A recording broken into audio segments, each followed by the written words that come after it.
Hello students, कैसे हैं आप सब। आशा करती हूँ आप सभी अच्छे होंगे।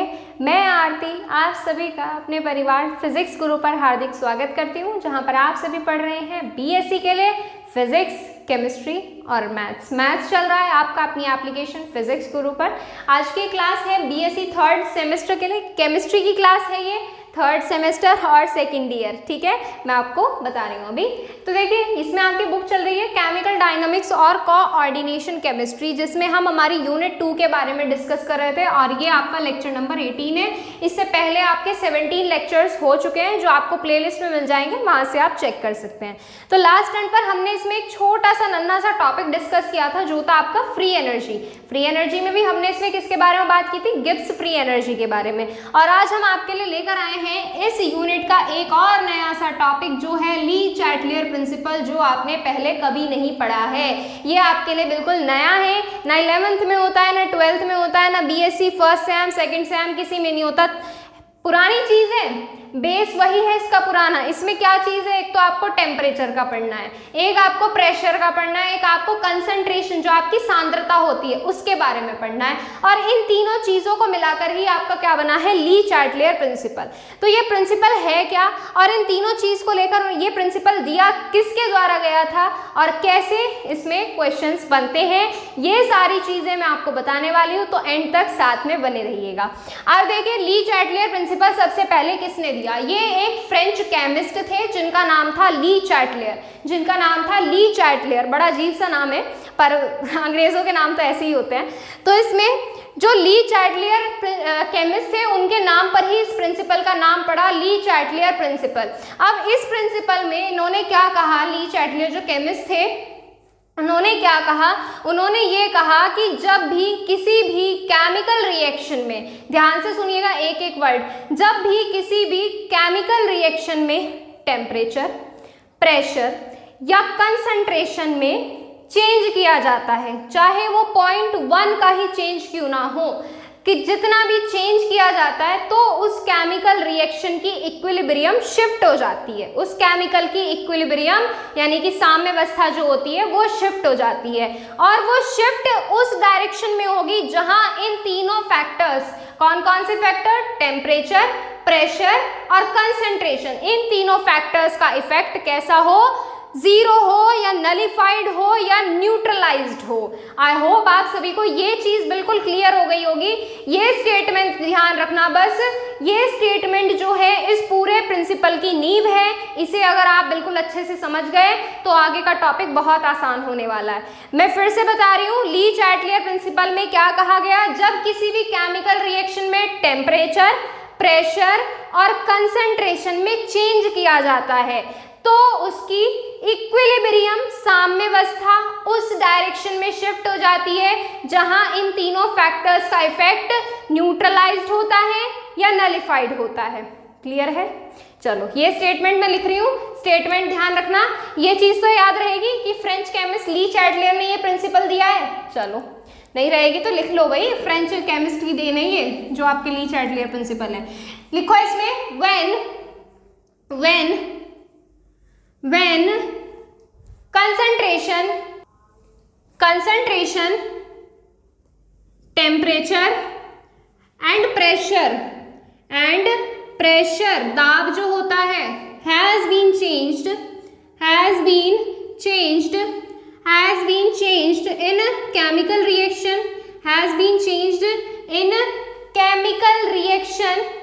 या has been changed, ऐसे लिखो, at equilibrium, has been changed at equilibrium। मैं क्या कहना चाह रही हूँ, फिर से समझाऊंगी इसको। at equilibrium, मेरी हैंडराइटिंग पर मत जाना, बहुत गंदी है, तो थोड़ा सा मैनेज कर लेना। then equilibrium will shift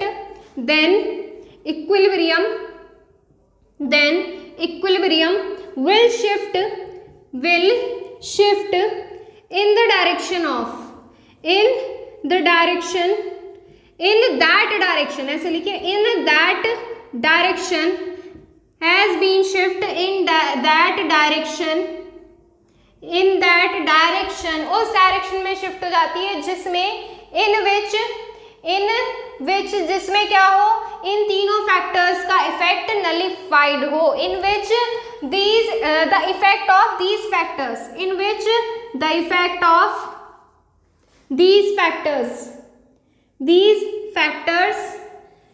has been nullified, these factors has been nullified या neutralized,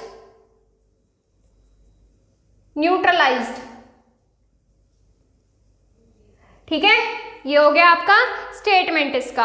अब देखो यहां पर मैं क्या कहना चाह रही हूं, यहां पर मैं ये कहना चाह रही हूं किसी भी केमिकल रिएक्शन में, मैं फिर से स्टेटमेंट बता रही हूं, मैं बार बार इस पे जोर इसलिए दे रही हूं क्योंकि ये नींव है, इसे बिल्कुल अच्छे से पकड़ के चलना।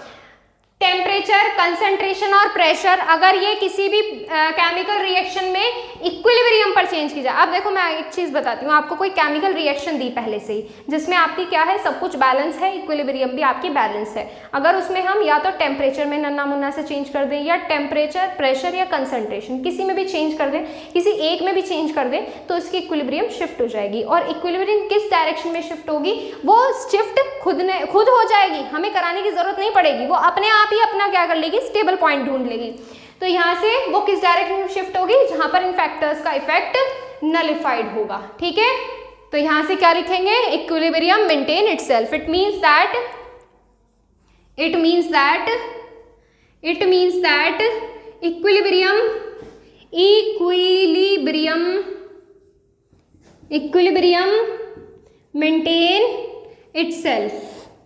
maintains itself। बच्चों एक क्वेश्चन था आपका किसी का, मुझे नाम नहीं याद किसने पूछा था ये क्वेश्चन, कि आपका फेज जो है, फेज इक्विलिब्रियम वो भी कराया जाए। पहले बेटा केमिकल इक्विलिब्रियम कर लीजिए, आपका बहुत जल्दी ये चैप्टर कंप्लीट हो जाएगा, 2 से 3 दिन के अंदर कंप्लीट हो जाएगा ये चैप्टर। फिर आपका फेज इक्विलिब्रियम भी कराया जाएगा। तो किसी भी चीज़ को लेकर ज़्यादा हाइपर मत होइए, धीरे धीरे सारी चीज़ कवर की जाएंगी, टेंशन नहीं लीजिए। अब इसमें आगे चलते हैं। अब हम क्या करेंगे, ये तो हो गया आपका प्रिंसिपल, ये स्टेटमेंट है इसका।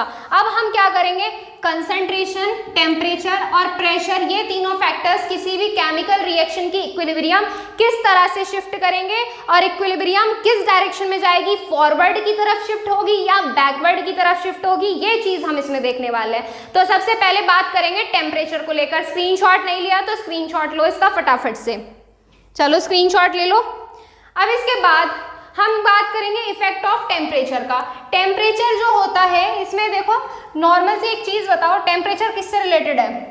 जैसे मैं कहूँ कि इस टाइम टेम्परेचर बहुत ज़्यादा है, गर्मी बहुत हो रही है, इस रूम में गर्मी बहुत हो रही है, पंखा भी नहीं चल रहा है, मुझे बहुत ज़्यादा गर्मी लग रही है, तो मैं क्या कहूँगी कि इस कमरे में बहुत ज़्यादा गर्मी है, यानी कि कहूँगी इस रूम में बहुत ज़्यादा हीट है। क्या है, हीट है। तो हीट के बेसिस पर हम जो केमिकल रिएक्शन टेम्परेचर को लेकर पढ़ते हैं, वो पढ़ते हैं हम एक्सोथर्मिक और एंडोथर्मिक। दोनों वर्ड से आप भली भांति परिचित हैं। एंडोथर्मिक और एक्सोथर्मिक रिएक्शन कौन सी होती है? एक्सोथर्मिक रिएक्शन वो होती है जो आपकी हीट रिलीज करती है, जिस रिएक्शन के दौरान आपकी हीट रिलीज होती है। एंडोथर्मिक रिएक्शन वो होती है जिस केमिकल रिएक्शन के दौरान हीट एब्जॉर्ब की जाती है। अब ध्यान से सुनना, इन दोनों रिएक्शन पॉइंट्स को लेकर पढ़ेंगे। इफेक्ट ऑफ टेम्परेचर थोड़ा सा लेंथी टॉपिक है, ऐसा भी हो सकता है कि आज कंप्लीट ना हो, पर कंप्लीट करने के चक्कर में ऐसा बिल्कुल नहीं करेंगे कि आपको बिल्कुल सिर के ऊपर से जाए। सारी चीज एक एक पॉइंट समझाएंगे आपको, इंपॉर्टेंट है इसलिए इतना जोर दे रही हूं मैं, ठीक है। चलिए इफेक्ट ऑफ टेम्परेचर के बारे में बात करते हैं। अब देखिए जो इफेक्ट केमिकल रिएक्शंस होती हैं, जितनी भी केमिकल रिएक्शंस होती है टेम्परेचर के बेसिस पर हम उसको 2 पार्ट में पढ़ते हैं। क्या पढ़ते हैं? 2 पार्ट्स में पढ़ते हैं। एक मैंने अभी बताया आपको, एक्सोथर्मिक रिएक्शन। एक्सोथर्मिक रिएक्शन कौन सी होती है? जिससे हीट रिलीज होती है। अब देखिए जैसे मैं एक छोटा सा नन्ना मुन्ना सा एग्जांपल लूँ, आप अभी भी कर भी सकते हो अगर आपके एरिया में बारिश ना हो रही हो तो यहाँ पर क्या करना है, एक लोहे की रॉड लेना, लोहा। तो यहाँ पर आप क्या करोगे, लोहे की रॉड लेना और उसको धूप में रख देना। क्या करोगे, उसे धूप में रख देना। धूप में रखने के बाद क्या होगा, वो सारी हीट को, जो आसपास उसके सराउंडिंग में हीट है, उसको क्या कर लेगी, एब्जॉर्ब कर लेगी। क्या कर लेगी, एब्जॉर्ब कर लेगी। अब देखो इसी रॉड को उठाना, सावधानी से उठाना, हाथ जल भी सकता है, क्योंकि जब गर्म हो जाती है ना, धूप में रखी हुई लोहे की चीज़ है तो वो हाथ बहुत जलाती है। पर्सनल एक्सपीरियंस है मेरा। तो अब देखो इसमें इस लोहे की रॉड को क्या करना, ले जाकर कहीं छांव में रख देना, तो वो क्या करेगी, वो ठंडी होनी शुरू करेगी, हो जाएगी, ठंडी होनी क्या हो जाएगी, शुरू हो जाएगी। आज जब वो ठंडी हो रही है तो इसका मतलब क्या है, उसके अंदर जितनी भी हीट स्टोर्ड है ना, वो उस हीट को क्या कर रही है, रिलीज कर रही है। क्या कर रही है, उस हीट को रिलीज कर रही है। जब हीट एग्जिट हो रही है तो इसका मतलब जब रॉड गर्म से ठंडे की तरफ जा रही है, गर्म से ठंडे की तरफ जा रही है, तो इसका मतलब उसमें कौन सी रिएक्शन हो रही है, उसमें हो रही है एक्सोथर्मिक रिएक्शन। समझ में आ गई ये बात। इसी तरह से एंडोथर्मिक को लेकर भी चलते हैं। एंडोथर्मिक में क्या करती है, हीट एब्जॉर्ब करती है, हीट एब्जॉर्ब करती है। वहीं अगर इसी रॉड को, मान लीजिए ये रॉड फिर से ठंडी हो गई है, इसको क्या करोगे, फिर से गर्म करोगे, तो इसे ले जाकर धूप में रख दो। धूप में रखोगे तो ये क्या हो जाएगी, इस अपने पास थोड़ी सी हीट को क्या कर लेगी, स्टोर करना शुरू कर देगी। जब ये इसके पास एनर्जी या हीट है ही नहीं तो ये क्या करेगी, स्टोर करेगी। जब ये हीट को स्टोर कर रही है, एब्जॉर्ब कर रही है, तो ये कौन सी केमिकल रिएक्शन शो करेगी, एंडोथर्मिक शो करेगी। एक चीज याद रखना, एक्सोथर्मिक में एग्जिट होगी और एंडोथर्मिक में एंटर होगी। ठीक है, चलो आगे बात करते हैं। The chemical reaction which has been released, the chemical reaction in which heat has been released. मैं शॉर्ट में लिख रही हूं, जिसमें हीट रिलीज होती है, heat has been released, has been released. ठीक है, जिसमें आपकी हीट रिलीज होती है वो आपकी एक्सोथर्मिक रिएक्शन कही जाती है। अब देखो बात करेंगे हम इसमें कि आपकी इक्विलिब्रियम को किस तरह से शिफ्ट करेगी। अब देखो जब हमारी हीट रिलीज हो रही है, इसका मतलब क्या है, फॉरवर्ड रिएक्शन का टेम्परेचर कैसा है, हाई है। मतलब क्या है, देखो हम यहाँ पर क्या बनाते हैं, ये हमारा रिएक्टेंट है, ये हमारा प्रोडक्ट है। हम यहाँ पर क्या है, रिएक्टेंट में हमारे पास है गर्म लोहे की छड़, क्या है, हॉट रॉड है हमारे पास, हॉट रॉड है हमारे पास, और प्रोडक्ट में हमें क्या चाहिए, कूल या कोल्ड रॉड चाहिए। हमें क्या चाहिए, कोल्ड रॉड चाहिए। अब हॉट रॉड के पास हीट कैसी होगी, हॉट रॉड के पास हीट कैसी होगी, हाई होगी। हॉट रॉड के पास हीट कैसी होगी, हाई होगी। तो जब हम रिएक्टेंट से प्रोडक्ट की तरफ चलते हैं, बेटा ध्यान से सुनिएगा मैं जो कह रही हूँ, जब हम रिएक्टेंट से प्रोडक्ट की तरफ चलते हैं तो इसका मतलब वो कौन सी रिएक्शन होती है, हमारी फॉरवर्ड रिएक्शन होती है। अब हम ये कहना चाह रहे हैं कि जो आपका टेम्परेचर है फॉरवर्ड रिएक्शन का वो कैसा है, वो है आपका high. Temperature of forward reaction कैसा है, हाई है। तो सबसे पहले ये लिखेंगे, इन दिस रिएक्शन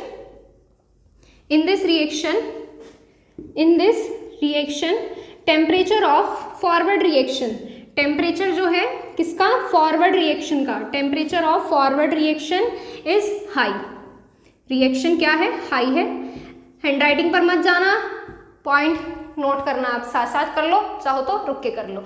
अब देखो जब हम क्या कह रहे हैं, हम ये कह रहे हैं कि इसका टेम्परेचर हाई है। अब एक चीज ध्यान से सुनना, अब यहाँ पर टेम्परेचर हाई है, यहाँ पर टेम्परेचर कैसा है इसका, यहाँ पर इसका टेम्परेचर कैसा है, लो है। या फिर कह सकते हो यहाँ पर इसके पास हीट कितनी है, यहाँ पर इसके पास हीट लो है। अब देखो हम क्या पढ़ते आए हैं, वापस से जाओ अपनी नोटबुक उठाओ और उसमें अगर आपने ली चैटले प्रिंसिपल नोट डाउन किया होगा अच्छे बच्चों की तरह, तो उसमें आपको पता चल जाएगा कि स्टेटमेंट क्या है। स्टेटमेंट ये कहता है कि आपकी इक्विलिब्रियम उधर शिफ्ट होगी जहां टेम्परेचर, प्रेशर या कंसंट्रेशन का इफेक्ट नलिफाइड होगा। इफेक्ट किधर आएगा, इक्विलिब्रियम किधर की तरफ शिफ्ट होगी, आपके प्रोडक्ट की तरफ शिफ्ट हो जाएगी। किधर की तरफ शिफ्ट हो जाएगी, प्रोडक्ट की तरफ शिफ्ट हो जाएगी। तो हम क्या कह सकते हैं, प्रोडक्ट की तरफ कैसा टेम्परेचर है, लो टेम्परेचर है। ध्यान से सुनना, प्रोडक्ट की तरफ कैसा टेम्परेचर है, लो टेम्परेचर है। तो लो टेम्परेचर फेवरेबल होगा प्रोडक्ट बनाने के लिए, ठीक है, for the formation of product या फिर फॉरवर्ड रिएक्शन। तो आगे इसमें लिखेंगे सो लो टेम्परेचर, हर एक चीज मैं आपको बिल्कुल अच्छे से समझा रही हूँ। So low temperature is favourable, low temperature is favourable, favourable किसके लिए, फॉरवर्ड रिएक्शन के लिए, for forward reaction. Low temperature is favourable for forward reaction. I hope आप सभी को ये चीज समझ में आ गई होगी। या फिर ये कह सकते हैं the quantity of product will be high at low temperature. Clear है, एक एक पॉइंट क्लियर है? यस और नो में कमेंट किया करो, ठीक है? भले ही ये क्लास रिकॉर्डेड होती है पर मैं सारे कमेंट्स देखती हूँ, आप जो लाइव चैट करते हो मैं वो भी देखती हूँ, कौन बच्चा कितनी काम की बात करता है और कौन कितनी हाय हेलो में टाइम वेस्ट करता है ये भी देखती हूँ मैं, ठीक है? चलो नोट करो, फिर एंडोथर्मिक की तरफ जाएंगे। चलो endothermic, second point endothermic, ENDO thermic, ठीक है? एंडोथर्मिक रिएक्शन में क्या होता है? एंडोथर्मिक रिएक्शन मैंने अभी आपको समझाई थी, जिसमें हीट कैसी होगी? एब्जॉर्ब होगी, जिसमें heat has been absorbed during reaction. अब देखो इसमें एंडोथर्मिक रिएक्शन को लेकर बात करेंगे। एंडोथर्मिक रिएक्शन वही प्रोडक्ट और रिएक्टेंट लेते हैं हमारा, ये आपका आ गया रिएक्टेंट और ये आ गया आपका प्रोडक्ट। अब देखो इसमें हीट क्या हो रही है? एब्जॉर्ब हो रही है। एब्जॉर्ब का मतलब क्या है? उसके पास हीट पहले से है नहीं, उसके पास हीट पहले से है नहीं, तो स्टार्टिंग में हीट कैसी है इसके पास? स्टार्टिंग में हीट है इसके पास लो, और जब ये हीट एब्जॉर्ब कर लेगा प्रोडक्ट क्या बन जाएगा आपका? प्रोडक्ट बन जाएगा आपका हॉट रोड। देखो रिएक्टेंट में हमारे पास क्या है? कोल्ड रोड है, कोल्ड रोड है, कोल्ड ड्रिंक नहीं कोल्ड रोड है, ठीक है? प्रोडक्ट में क्या चाहिए हमें? हॉट रोड चाहिए, हॉट रोड चाहिए, हॉट टी नहीं हॉट रोड चाहिए, ठीक है? तो देखो कोल्ड रोड के पास क्या है? हीट है ही नहीं, गर्म है ही नहीं वो, जब रोड ही ठंडी है तो इसका मतलब क्या है? उसके पास हीट है ही नहीं। वहीं अगर इस छड़ को हमें प्रोडक्ट में क्या चाहिए? प्रोडक्ट पे आपकी हॉट रोड है तो इसके पास क्या है? हीट कैसी है? ज़्यादा है, इसके पास हीट कैसी है? ज़्यादा है। तो अब हम देख रहे हैं, हम क्या देख रहे हैं कि एंडोथर्मिक में फॉरवर्ड रिएक्शन का रेट कैसा है? फॉरवर्ड रिएक्शन का टेम्परेचर कैसा है? In this reaction temperature of forward reaction कैसा है? देखो फॉरवर्ड रिएक्शन में मेन कौन होता है? रिएक्टेंट मेन होता है। रिएक्टेंट का टेम्परेचर कैसा है? लो है।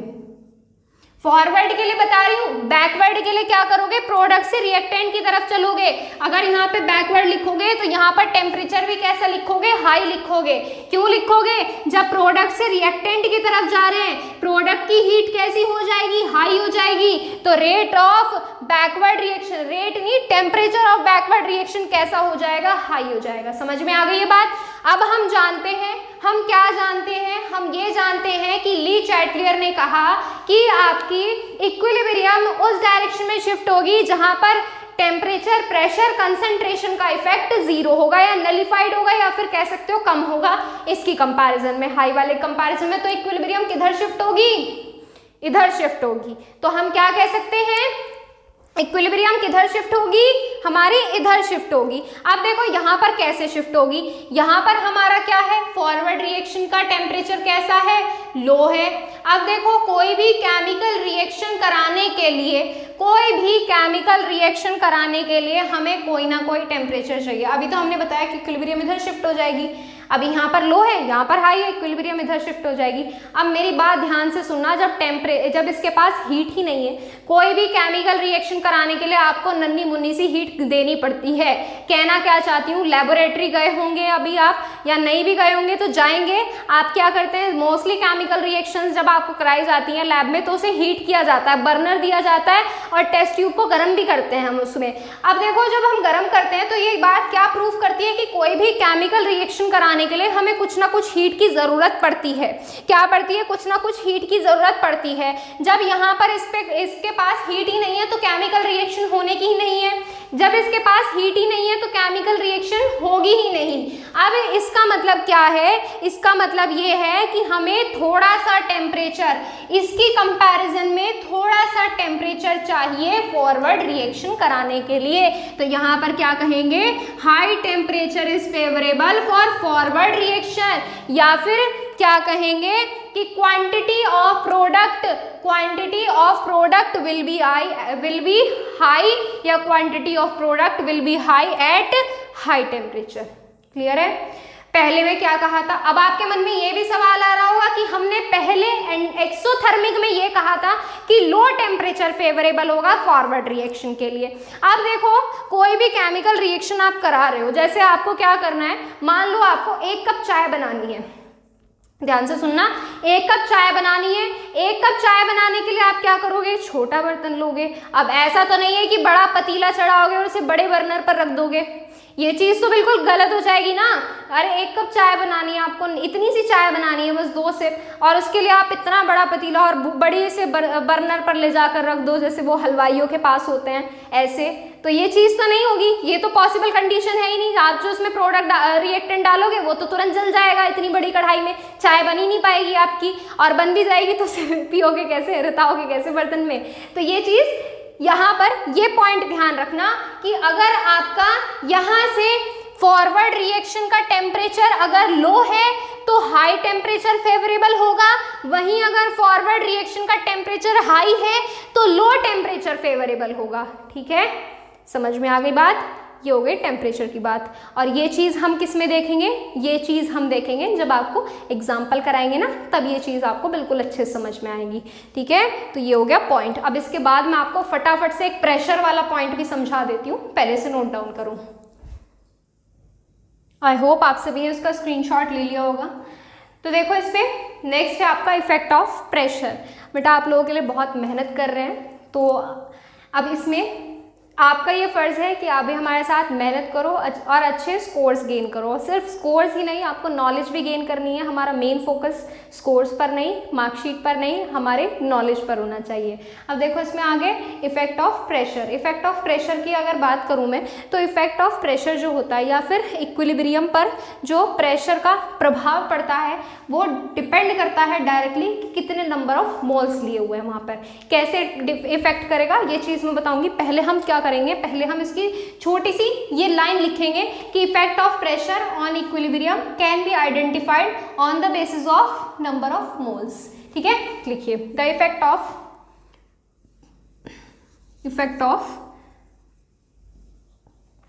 Pressure, the effect of pressure can be identified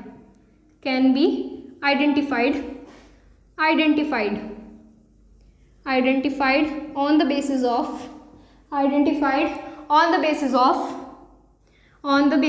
number of moles of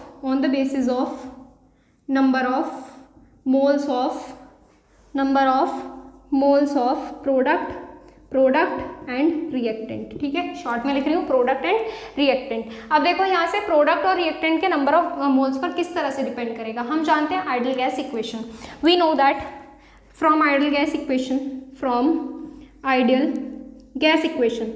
gas equation क्या जानते हैं हम, PV is equal to nRT। अब देखो मेरी बात ध्यान से सुनना, अगर हम प्रेशर को ले रहे हैं तो हमारा वॉल्यूम और टेम्परेचर कांस्टेंट रहेगा। अगर हम टेम्परेचर को लेकर बात करेंगे तो वॉल्यूम और प्रेशर कांस्टेंट रहेगा।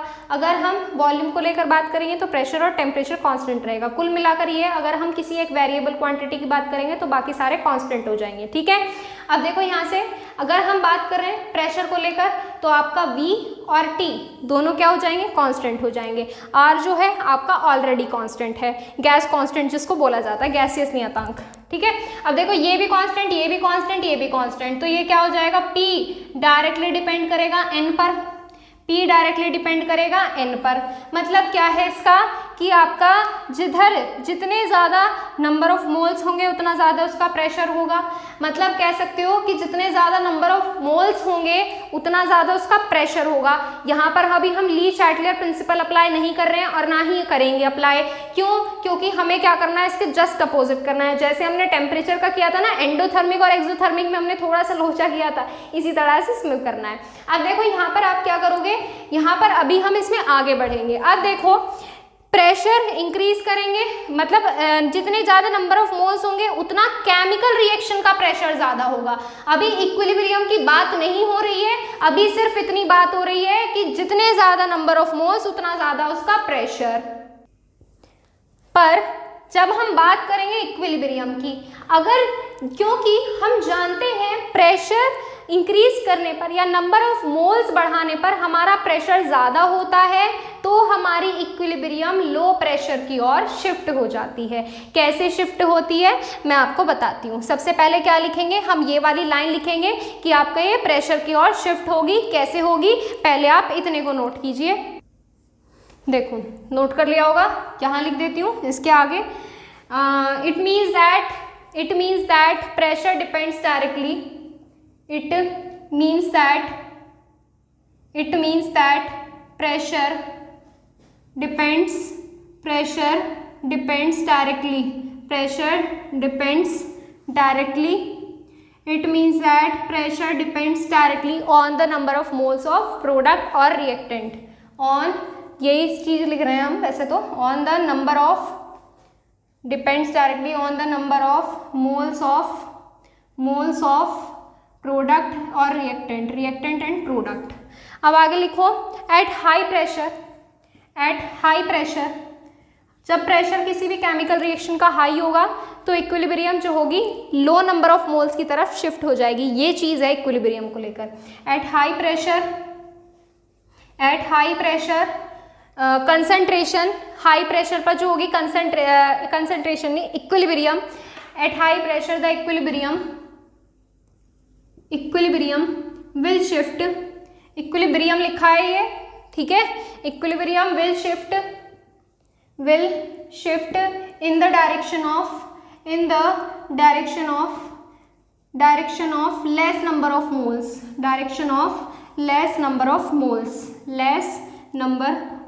moles, देखो हम क्या जानते हैं, हम ये जानते हैं कि आपकी मान लीजिए कोई रिएक्शन है जो आपकी बैलेंस है। अब अगर हम क्या कर रहे हैं, हमारे जिधर नंबर ऑफ मोल्स ज़्यादा हैं उतनी ज़्यादा उसका प्रेशर है किसी भी केमिकल रिएक्शन का। अब हम ये जानते हैं कि हाई प्रेशर पर अगर किसी भी केमिकल रिएक्शन का प्रेशर कैसा है, फॉरवर्ड रिएक्शन की मैं बात कर रही हूँ, फॉरवर्ड रिएक्शन की अगर मैं बात करूँ कि आपका अगर जिस किसी भी पार्ट का प्रेशर ज़्यादा होगा तो reactant less number of mole की तरफ, रिएक्टेंट नहीं concentration, equilibrium less number of moles की तरफ शिफ्ट हो जाएगी, ठीक है। ये चीज है, मैं एग्जांपल के थ्रू समझाऊंगी आपको, पहले से नोट करो। आई होप आप सभी ने इसे नोट कर लिया होगा। अब आगे देखिए, मैं आपको एग्जांपल के थ्रू समझाने वाली हूँ, लैंग्वेज नहीं लिखाऊंगी इसलिए ध्यान से सुनना। इफेक्ट ऑफ प्रेशर की बात कर रहे हैं हम, ये चीज और ये चीज बिल्कुल गांठ मान लो, इन चीजों की कॉपी के माथे पर लिख लो इन्हें अलग से, क्योंकि यही हमारी काम आने वाली है, ठीक है। अब देखो एग्जाम्पल, केमिकल रिएक्शन लेते हैं कोई सी भी, एग्जाम्पल के थ्रू समझ रहे हैं, केमिकल रिएक्शन लेते हैं कोई सी भी, हमने ले लिया N2 और 3H2, अरे H बन जा भाई, H2 ये बन गया H। अब यहाँ से हमारी जो केमिकल रिएक्शन हो रही है वो कौन सी होती है, रिवर्सेबल। यहाँ क्या बनेगा जी आपका 2NH3 बनेगा। अब हम क्या करेंगे, नंबर ऑफ मोल्स काउंट करेंगे। यहाँ पर कितने मोल्स आ रहे हैं जी, यहाँ पर आपके 4 मोल्स आ रहे हैं, और यहाँ पर कितने मोल्स आ रहे हैं, यहाँ पर आपके सिर्फ 2 मॉलिक्यूल्स आ रहे हैं, 2 मोल्स आ रहे हैं। अब हम क्या पढ़े हैं, हम पढ़े हैं P डायरेक्टली डिपेंड करेगा N पर, मतलब जितने ज़्यादा नंबर ऑफ मोल्स होंगे उतना ज़्यादा उस साइड का प्रेशर होगा। अब हमारे अकॉर्डिंग तो ये होना चाहिए कि ये जो हमें सीधी सी बात कही है कि हाई प्रेशर इधर है तो इक्विलिब्रियम इधर की तरफ शिफ्ट हो जाएगी, तो यहाँ पर हमें कैसा है, लो प्रेशर इधर है तो यहाँ पर हमारा लो प्रेशर फेवरेबल होना चाहिए। ना जी ना, बिल्कुल नहीं, ये चीज़ गलत हो जाएगी। क्यों बताती हूँ, देखो यहाँ पर number of moles of reactant, ये क्या है आपके रिएक्टेंट है और ये आपके प्रोडक्ट हैं। रिएक्टेंट के मोल्स कितने हैं, ज़्यादा हैं, प्रोडक्ट के मोल्स कम है, यानी कि इसका प्रेशर ज़्यादा है और इसका प्रेशर कम है, इसका प्रेशर ज़्यादा है, इसका प्रेशर कम है। अब हम क्या जानते हैं कि आपके हाई प्रेशर पर इक्विलिब्रियम जो होगी शिफ्ट होगी in the direction of less number of molecules, कि लेस नंबर ऑफ मॉलिक्यूल्स की तरफ क्या हो जानी चाहिए, शिफ्ट हो जानी चाहिए। अब हम क्या देख रहे हैं, हम ये देख रहे हैं कि आपका लेस प्रेशर ये है, क्या है, यहाँ पर हाई प्रेशर है तो कम नंबर ऑफ मॉलिक्यूल इधर की तरफ इक्विलिब्रियम शिफ्ट हो जानी चाहिए। पर जो आपकी इक्विलिब्रियम शिफ्ट होगी वो ऐसे नहीं होगी, आपका रिएक्टेंट से प्रोडक्ट ऐसे ही नहीं बनेगा। कैसे बनेगा, आपका जो यहाँ पर प्रेशर लेना पड़ेगा, थोड़ा सा हाई लेना पड़ेगा। फॉरवर्ड रिएक्शन में हम कैसे चलते हैं, रिएक्टेंट से प्रोडक्ट की तरफ चलते हैं। अगर हम यहाँ पर रिएक्टेंट की कंसंट्रेशन कैसी रख दें, लो रख दें, तो आपका यहाँ से क्या कंसंट्रेशन नहीं, प्रेशर अगर लो रख दें तो यहाँ से आपका क्या होगा, प्रोडक्ट बन जाएगा। देखो एक और एग्जांपल लो, उसके थ्रू समझाती हूँ, एक और एग्जांपल लो उसके थ्रू समझाती हूँ। यहाँ पर 2N2O5 ले लिया, ये किस में डिसोसिएट होता है भैया आपका, 2NO2 में नहीं, 4NO2 में, 4NO2 में, और आपका किस में डिसोसिएट होता है, O2 में, है ना, ऐसे डिसोसिएट होता है। बैलेंस है, हाँ बैलेंस है। अब देखो यहाँ पर कितने मोल्स हैं, यहाँ पर 2 हैं, यहाँ पर 5 हैं।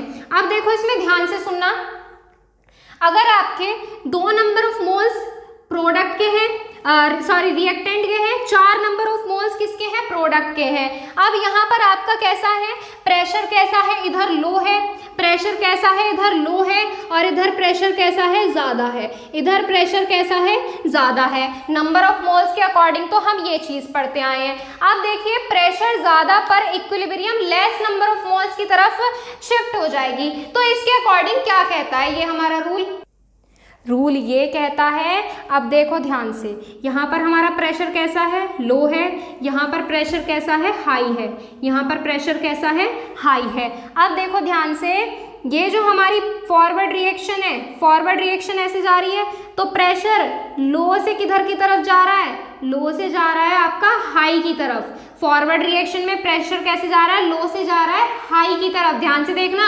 लो से जा रहा है हाई की तरफ। जब प्रेशर लो से हाई की तरफ जा रहा है और हम क्या कर रहे हैं, हाई प्रेशर पर equilibrium less number of molecules की तरफ शिफ्ट हो जाएगी। तो लेस नंबर ऑफ मॉलिक्यूल्स क्या है, इधर है, तो हम क्या कहेंगे, लेस नंबर ऑफ मॉलिक्यूल्स पर प्रेशर कैसा है आपका, लो है, तो हम क्या कहेंगे, low pressure is favourable for the formation of product, या low pressure is favourable for forward reaction.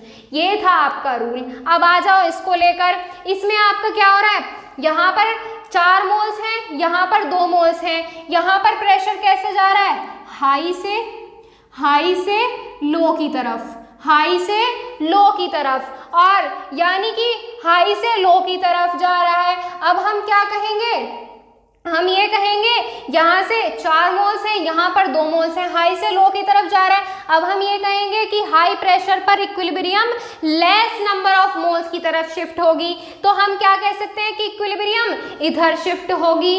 अब यहाँ पर आपका क्या है, यहाँ पर आपका क्या दिया हुआ है, यहाँ पर आपका दिया हुआ है प्रोडक्ट। अब ये प्रोडक्ट के लिए तो नहीं बात कर रहे हैं, अगर हम बात करेंगे फॉरवर्ड रिएक्शन की, तो फॉरवर्ड रिएक्शन के लिए हमारा क्या मेन होता है, हमारा मेन होता है बच्चों रिएक्टेंट। क्या होता है, मेन होता है रिएक्टेंट। अगर हम बात करेंगे बैकवर्ड रिएक्शन के लिए, तब हम इसकी बात करेंगे। अब देखो यहाँ पर आपका हाई प्रेशर है, यहाँ से जा रहा है लो प्रेशर के लिए। अगर हम बात करें फॉरवर्ड रिएक्शन की, अगर हम बात करें फॉरवर्ड रिएक्शन की, तो फॉरवर्ड रिएक्शन पर प्रेशर कैसा है, हाई है, तो हम ये कह सकते हैं कि high pressure is favourable for forward reaction. कैसा, हाई प्रेशर, अरे हाई प्रेशर, ठीक है, समझ में आ गई ये बात। आई होप आप सभी को ये चीज क्लियर हो गई। अगर हाई से लो की तरफ जा रहा है और फॉरवर्ड रिएक्शन के लिए बात करेंगे तो हाई प्रेशर फेवरेबल, अगर लो से हाई की तरफ जा रहा है फॉरवर्ड रिएक्शन की अगर बात करेंगे हम, किसकी, फॉरवर्ड रिएक्शन की, तो कैसा, रिएक्टेंट के लिए लो प्रेशर है, तो लो प्रेशर इज फेवरेबल। कैसा प्रेशर फेवरेबल होगा, लो प्रेशर फेवरेबल होगा। वहीं अगर मैं बात करूं इसके दूसरे पॉइंट को लेकर, अगर मान लो इधर भी नंबर ऑफ मॉलिक्यूल सेम, इधर भी मॉलिक्यूल सेम, तब क्या होगा, किसी को कोई आइडिया, तब क्या होगा। ले लेते हैं तीसरा एग्जाम्पल, N2+O2, जहां से आपका क्या बनता है, 2NO बनेगा। क्या बनेगा, 2NO बनेगा। यहाँ भी नंबर ऑफ मोल्स कितने आएंगे, यहाँ भी नंबर ऑफ मोल्स 2 आएंगे और यहाँ भी 2 आएंगे। जब देखो यहाँ भी 2, यहाँ भी 2, प्रेशर कैसा आएगा, दोनों में इक्वल आएगा, तो इस पर प्रेशर का कोई इफेक्ट नहीं पड़ेगा किसी भी इक्विलिब्रियम पर, केमिकल इक्विलिब्रियम पर। इस टाइप की रिएक्शन में प्रेशर का कोई इफेक्ट पड़ता ही नहीं है। आई होप आप सभी को टेम्परेचर और प्रेशर दोनों पॉइंट बिल्कुल अच्छे से क्लियर हो गए होंगे। अब इसके बाद आपका कंसंट्रेशन का पॉइंट है, इनर्ट गैसेस का पॉइंट है और क्वेश्चंस हैं, वो करेंगे हम नेक्स्ट टर्न पर। आज नहीं करेंगे क्योंकि अगर आज करेंगे तो क्लास बहुत लेंथी हो जाएगी। आई होप आप सभी इस चीज़ को समझ रहे होंगे, समझदार बच्चे हैं। अब देखिए आपके अगर कोई भी क्वेश्चन है तो आप इंस्टाग्राम पर करिएगा। इंस्टाग्राम आईडी है physics_, guru_India। आपके जो भी क्वेश्चंस हैं आप यहाँ पर मैसेज करके पूछ सकते हैं। और टेलीग्राम चैनल ज्वाइन करने के लिए प्ले स्टोर से टेलीग्राम इंस्टॉल कीजिए, उस पर आईडी बनाइएगा फिजिक्स गुरु इंडिया, आपको चैनल मिल जाएगा जहाँ से आप ज्वाइन हो सकते हैं। तो चलिए स्टूडेंट्स, मिलते हैं आपसे नेक्स्ट टर्न पर। आज के लिए इतना ही। Thank you so much.